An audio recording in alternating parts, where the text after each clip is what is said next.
Buenas tardes amigos, como saben, hace pocos días ha fallecido Diane Keaton, uno de los rostros más inolvidables del séptimo arte, y murió a la edad de 79 años, en la ciudad de Los Ángeles, la urbe que la vio nacer y donde hasta el final siguió viviendo entre sus sombreros icónicos, entre sus perros adoptados y entre las casas antiguas que restauraba con fina y obsesiva delicadeza. Para millones de espectadores, Diane Keaton fue la voz más reconocible del cine estadounidense en la década del 70, con una belleza muy particular, una torpeza encantadora y una ironía que desarmó a los más codiciados. Ha sido la musa de Woody Allen, con quien reinventó la comedia romántica moderna en Annie Hall, la película de 1977, y también la conciencia moral del Padrino. Fue la mujer que se atrevía a mirar a Michael Corleone y, por extensión, a toda la mafia del poder, y lo hacía con una mezcla de amor, compasión, miedo y desilusión. En su propia vida, como en sus películas, Diane Keaton orbitó siempre alrededor de hombres legendarios, desde Woody Allen, como les dije, hasta Warren Beatty, pasando por el eterno platónico Al Pacino, a quien en su momento le rompió el corazón. Pero Keaton nunca perteneció a ninguno de ellos. Supo amarlos y abandonarlos sin perderse nunca a sí misma.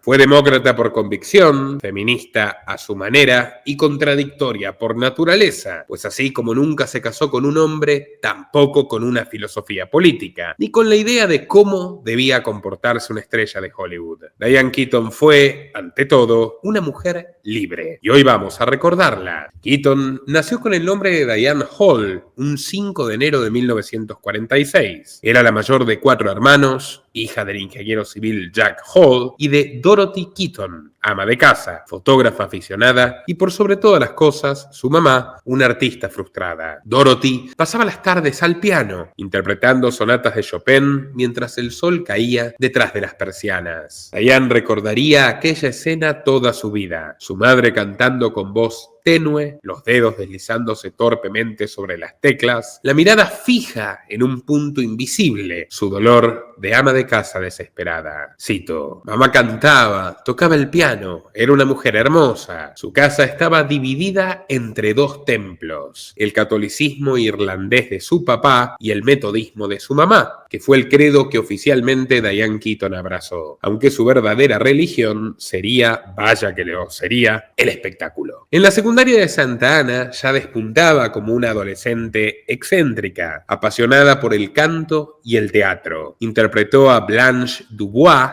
en una versión escolar de Un tranvía llamado Deseo, y allí comprendió que no quería otra vida, que los reflectores serían de una vez y para siempre su altar. A los 20 años, con una maleta barata y el eco de Katharine Hepburn resonando en su cabeza, Diane Hall tomó su primer avión a Nueva York. Entonces decidió adoptar el apellido de soltera de su madre, Keaton, por homenaje a ella, sí, pero también por necesidad, porque ya existía una Diane Hall registrada en el sindicato de actores. Le tocó estudiar en el Neighborhood Playhouse y entre clases trabajaba como cantante en los clubes nocturnos, hasta que en 1968 llegó su primera gran oportunidad, Hair, un musical emblema de la contracultura hippie donde fue elegida como suplente. En una época en la cual el teatro celebraba la libertad sexual, la obra incluía una escena de desnudo colectivo. Los actores que aceptaban recibían un bono de $50. Sin embargo, Diane lo rechazó, se negó a quitarse la ropa. El gesto, en apariencia menor, le costó caro. Algunos productores la tacharon de difícil, otros directamente dejaron de convocarla, y Diane cayó en una espiral silenciosa, un trastorno alimenticio que comenzó cuando un director le dijo con brutalidad: si no vas a quitarte la ropa, muchacha, al menos deberías estilizar esa figura, pareces un cerdo. Ella obedeció con fervor hasta convertir la dieta en un hábito secreto. Keaton confesó años después que podía consumir 20.000 calorías en un solo día: baldes de pollo frito, pasteles enteros, cenas congeladas, patatas fritas y 3 tortas de crema de plátano, todo a hurtadillas y al amparo de la industria. Luego, por supuesto, lo vomitaba. Aquella lucha interior coincidió con otra mala noticia. California. A los 21 años fue diagnosticada con una forma muy temprana de cáncer de piel. Desde entonces, los sombreros, las bufandas y los cuellos altos se volvieron su coraza y, sin saberlo, también su sello personal, el estilo que la haría única. Pero nada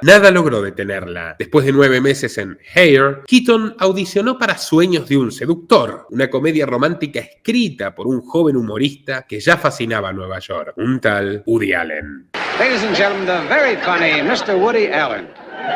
No, I'd say the most important thing that happened over the last year was that I got married. For the second time, I had... Well, my wife and I did not communicate with one another, was the problem. She had a limited vocabulary, is really what it was. She burnt her hand on the radiator and she couldn't think of the word ouch. And I'll tell you how I met my second wife, which is really fascinating. I had read that in Life magazine that there was a sexual revolution going on college campuses all over the country. And I re-registered at New York University to check it out, because I used to go to New York University years ago. I was a history of hygiene major there some time ago. And when I went to school, I was thrown out, and I got a job. My father had a grocery store on Flatbush Avenue in Brooklyn. And he hired me to work for him. It was the first job I ever had working for my father. And I unionized the workers. You know? We struck and drove them out of business. And he's always been touchy about it, you know? And now when I went back to school, suddenly everybody wanted to fix me up with women. And I have had a very bad history with blind dates. It's embarrassing to be sitting at the Stork Club and have your date arrested by Israeli agents, you know? And it's my fault because I am immature with women to this day, because my parents did not love me when I was younger. They bronzed my baby shoes with my feet still in them. I was very depressed about that.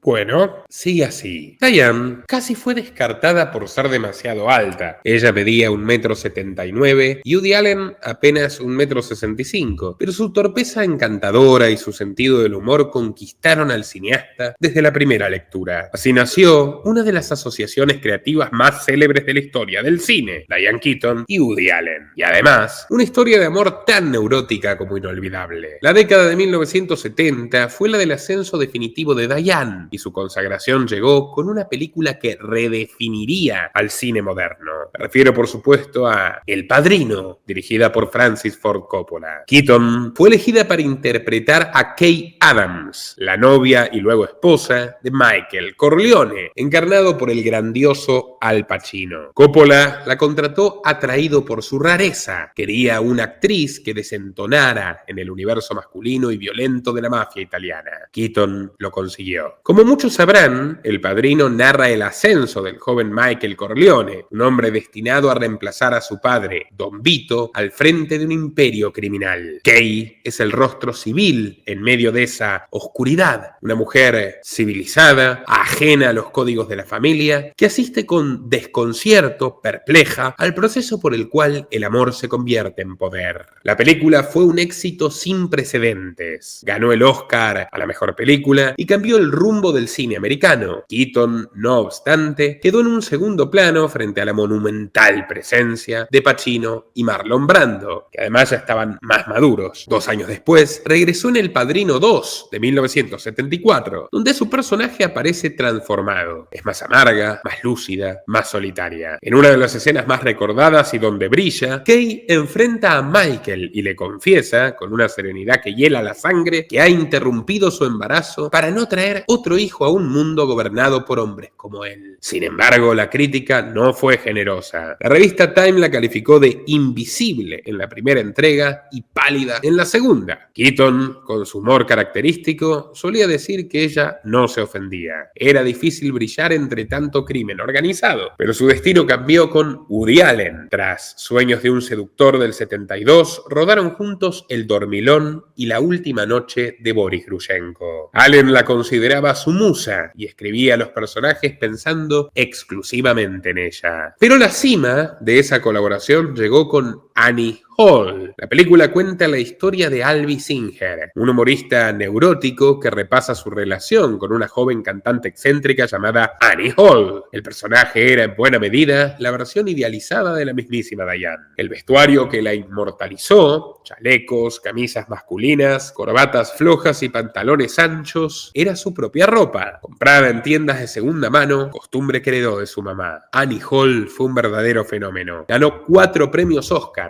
incluyendo Mejor Película, Mejor Director y Mejor Actriz para Keaton. Realmente buena película. El éxito volvió en 1979 con Manhattan, la amarga carta de amor que Woody Allen escribió a la ciudad de su vida. Su protagonista, Isaac Davis, es un guionista neurótico de mediana edad que detesta su empleo y mantiene una relación estancada con Tracy, una muchacha de 17 años a la que ama, pero cuya edad le incomoda. Dato de color, el personaje se inspira, según varias fuentes, en el mismísimo Jeffrey Epstein, a quien Allen conocía de los círculos más oscuros de la elite neoyorquina cuando Jeffrey era un joven profesor de alumnas aún más jóvenes en la escuela Dalton School en Upper East Side. La historia se complicó con la aparición de Mary Wilkie, Diane Keaton, la ex esposa de Isaac. Mary es lo opuesto a Tracy, una crítica de cine brillante y cínica, enfrascada en una relación con el mejor amigo de Isaac. Recomendada. La película, además, marcó el final de la relación de Woody Allen con Diane, agotada del laberinto neurótico al que él la arrastraba. Pero ninguna puerta se cierra sin que otra se abra. En 1978, Keaton conoció a Warren Beatty, el actor y director más ambicioso de su generación. Un caballero que mezclaba el glamour con la obsesión revolucionaria. Beatty estaba preparando Ritz, una epopeya monumental sobre John Reed, el periodista comunista que fue testigo directo de la Revolución Rusa y escribió el clásico 10 días que estremecieron al mundo. Keaton interpretaría a Lois Bryant, la compañera de Reed, escritora, activista, su amante y su sombra. En el set, las fronteras entre la ficción y la vida se desdibujaron. Beatty filmaba y discutía con la intensidad de un bolchevique con claqueta, convencido de que cada toma podía alterar el destino de la izquierda en Occidente. Keaton, por su parte, se sumergió en el espíritu del siglo XX, estudió la vida de los revolucionarios, leyó sus manifiestos, discutió de política y, para sorpresa de todos, terminó simpatizando con las causas progresistas, aunque siempre enfatizó que el comunismo le parecía inviable y antinatural. Así fue como Diane Keaton, hija de un ingeniero conservador y una soñadora metodista, terminó abrazando al Partido Demócrata, y lo hizo, según sus propias palabras, con cierta ingenuidad, creyendo que en algún rincón de Washington aún quedaba algo de idealismo, como el que Ritz había querido retratar, ¿verdad? Bueno, más falso imposible. Sea como fuere, después de Beatty,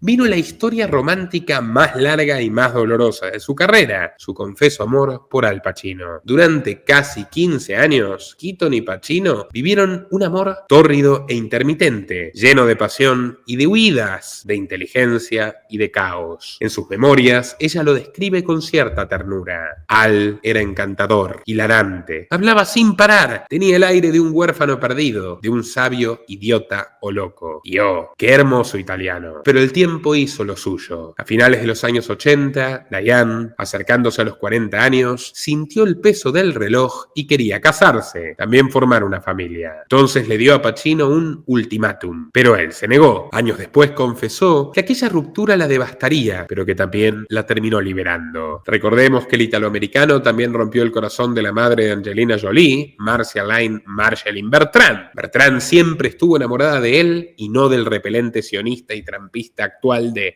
John Boyd, padre de Angelina. Recomiendo nuestro documental sobre Angelina Jolie, la verdad una historia absolutamente perversa y mucho más escalofriante que la de Keaton. Pero bueno, retornando a nuestra protagonista, que no deja de ser interesante, quédense hasta el final, la ruptura con Al Pacino la convenció de que nunca se casaría y abrazó la soltería como elección vital. Había amado a 3 de los hombres más poderosos de Hollywood, Woody Allen, Warren Beatty y Al Pacino, pero jamás se subordinó a ninguno y finalmente eligió la soledad. Como un espejo de su propia biografía, en 1990 se estrenó El Padrino 3, cierre trágico de esta magnífica saga sobre el poder, la culpa y la redención. Keaton volvió a encarnar a Kay Adams, ahora una mujer madura, desencantada pero no destruida. Observa a un envejecido Michael Corleone con una mezcla de compasión y desprecio. Michael, en su intento por legitimar el imperio Corleone, invierte en un conglomerado vinculado al Instituto para las Obras de la Religión, el Banco Vaticano, descubriendo que en los pasillos de la Santa Sede hay tanta corrupción como en las calles de Nueva York o de La Habana. Ahí recuerden que actúa interpretándose a sí mismo como político corrupto Willie Brown, que era el sugar daddy de Kamala Harris. La película viaja entre Cuba, Sicilia y Roma, donde los pecados de los Corleone adquieren una dimensión ya bíblica. Allí, en medio de asesinatos y traiciones, el reencuentro de Kay con Michael se convierte en uno de los momentos más emotivos de la trilogía. Ya a los 50 años, Keaton se convirtió en madre soltera, adoptando a su hija Dexter en 1996 y a su hijo Duke en 2001. Eran los años 90 y mientras Bill Clinton hablaba de un nuevo amanecer americano y Hillary comenzaba a perfilarse como una estrella de la política, Diane Keaton dio un viraje del Atlántico al Pacífico, abandonó Manhattan y se instaló en California, con su luz tramposa, sus anchas avenidas y sus palmeras desafiantes. Allí, Keaton descubrió otra pasión, la arquitectura española, escribiendo junto al ensayista D.J. Waldie el libro California Romántica, una reivindicación estética y simbólica del legado hispánico en América del Norte. También dedicó casi 2 décadas a la ONG Los Ángeles Conservancy, donde luchó por preservar edificios históricos que los nuevos ricos del oeste consideraban obsoletos. Su batalla más conocida fue por salvar el Ambassador Hotel, el mismo donde fue asesinado Robert Fitzgerald Kennedy. Otro hito fue restaurar una propiedad diseñada por Francis Lloyd Wright, el arquitecto que volvía loca a Ayn Rand, defendiendo la estética del adobe y de las misiones californianas. ¿Y qué tiene que ver todo esto con los Clinton que antes les mencioné? Bueno, cuenta el diplomático José Zorrilla que en un evento de beneficencia, Hillary, con un guiño apenas irónico, comentó que Keaton había hecho por California más que todos los think tanks de Washington juntos. Ella, siempre cínica, solamente sonrió y dijo: "Yo solo quiero preservar casas". No es casual que Hillary Clinton, en aquel discurso del 2011 en el que declaró que el Pacífico es ahora nuestra frontera principal, haya citado a California como el corazón creativo del siglo XXI,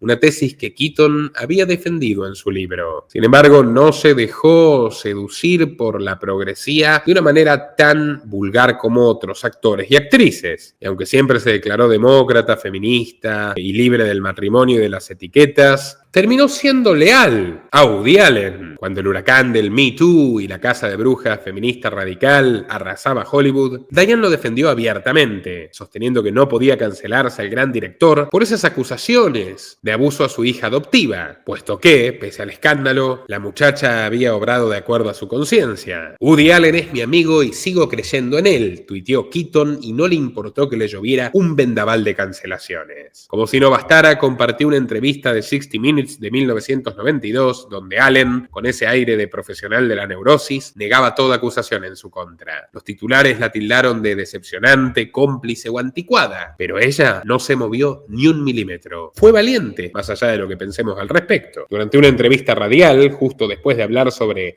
la cultura de la víctima, se oyó una exclamación suya, furiosa y sin contexto: "¡Supéralo ya! ¡Lo juro por Dios! ¿Qué te has metido en la boca?", dijo Diane Keaton. Feministas, columnistas progres y fanáticos se apresuraron a descifrarlo como una provocación, pero la verdad era más propia de una de esas comedias grandiosas que filmó en los 70s. Minutos después, entre risas y jadeos, la actriz aclaró: "Era mi perra, Reggie. Se estaba comiendo una piedra. La amo. Está bien. Se la saqué de la boca". Bromas aparte, Keaton nunca fue la heroína ejemplar del feminismo. Al ser consultada si volvería a trabajar con Allen, hizo lo que mejor sabe hacer: una pausa cinematográfica. Guardó silencio, sonrió y esperó la siguiente pregunta. ¿Nunca sufrió acoso en Hollywood?, le preguntaron. "Nunca", respondió. "No necesitaba ser acosada para avanzar en mi carrera". ¡Oh! ¡Mortal! Bueno, en sus ratos libres también se erigió en defensora de los animales. En 2017 colaboró con Helen Woodward Animal Center en California, promoviendo campañas de adopción que lograron salvar a 300.000 mascotas en un solo año. Recordemos que esta fundación no ha estado exenta de polémica. En 2023 el centro ofreció una recompensa de $5.000 para quien ayudara a identificar a un individuo que abandonó a un perro justo enfrente a su hospital de mascotas en Rancho Santa Fe. El video de seguridad exhibía al caballero esperando que todos abandonaran el sitio antes de dejar al can indefenso. Sin duda la actitud del hombre no fue la mejor, pero los animalistas salieron a cazarlo como si se tratase de un fugitivo y en realidad básicamente les dejó un perro allí para que ellos se hagan cargo, que es lo que hacen. Además, dicen que el centro discrimina entre animales sanos y enfermos y que los empleados deben esperar semanas o meses para rescatar criaturas con historias de abandono extremo, mientras que perros sanos son priorizados por su potencial de adopción rápida. A su vez, este 2025, una integrante del equipo subió una fotografía en redes brindando con champán y celebrando la muerte de Charlie Kirk, cita literal. A pesar de que la institución se distanció del contenido, la polémica provocó cancelaciones de las donaciones. Pese a todo esto, que no es responsabilidad directa de Keaton, creemos en su amor genuino por los animales y este ha sido nuestro modesto homenaje a una mujer que ha sido cómica sin ser frívola, romántica sin ser naïve y rebelde sin necesidad de gritar. Y sin duda, un ícono del cine, del buen cine, que todos los amantes del séptimo arte seguiremos disfrutando. Los invito, amigos, a colaborar a través de Superchats o en Patreon, donde pueden recibir recompensas exclusivas a partir de $3 mensuales, links en la descripción y el comentario fijado, y además pueden elegir temas de documentales por aportes mayores. Hasta la próxima.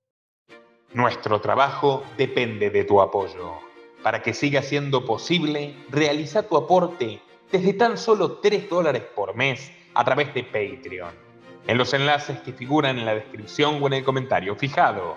También podés hacerlo vía Bitcoin o desde la opción Unirse de YouTube. Y si estás en Argentina, elegí el medio de pago de tu preferencia a través de Mercado Pago.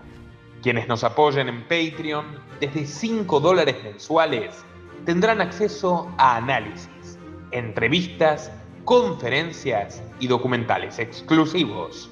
También tenemos opciones para sponsors, así que publicita con nosotros a través de patreon.com/Nicolás Moraz.